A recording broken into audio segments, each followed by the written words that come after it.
I like to think of US comedy movies as a stagnant pond from which a handful of big names are drinking and into which they're simultaneously defecating. Judd Apatow is splashing around at one end, gazing into his navel in the hope that he might see his stubby clown soul, and at the other Todd Phillips is urinating unbidden into the seamy waters. Meanwhile, on the far shore you can see Ricky Gervais jogging furiously on the spot and freebasing teeth whitener in the hope that someone might mistake him for a leading man in Hollywood. And don't, for the love of whichever deity you believe in, look Adam Sandler in the eye. He might go off and make a film in which he plays his own sister. Oh wait, he's already done that and it's coming out at Christmas.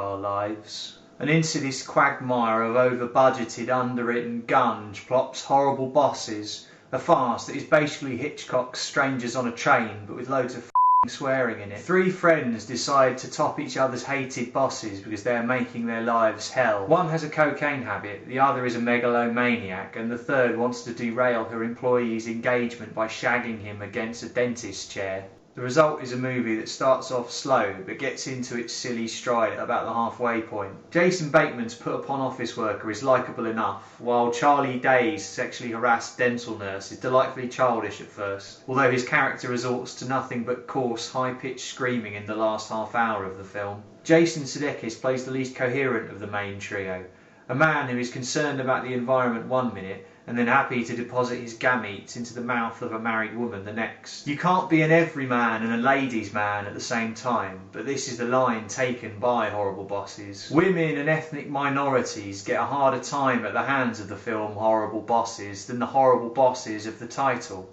And if you'll remember, this is a film in which the horrible bosses are going to be murdered. For example, Charlie Day is caught between two women, prosaically telling us in the opening narration that he's always wanted to be a husband. He thinks his mewing, wide-eyed idiot of a fiancée is the person who's going to help him achieve this depressing childhood dream. Jennifer Aniston, who is looking increasingly like a character from The Dark Crystal, plays the nymphomaniac dentist who is obsessed with Day's dong. She deploys a psychotic campaign of sexual harassment in an attempt to break off the engagement, but I ended up rooting for her because she's ultimately trying to stop Day marrying what is essentially a cartoon rabbit with a along with the infidelity of Kevin Spacey's wife, a woman who is happy to fillet a man as soon as look at him.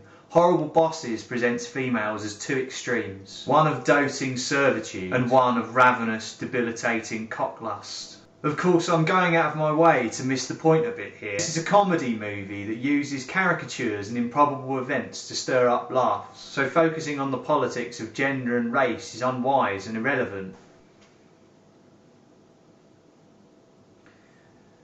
It's better than The Hangover 2, which is like saying a sandwich that a tramp has coughed on is better than one that he's actually licked.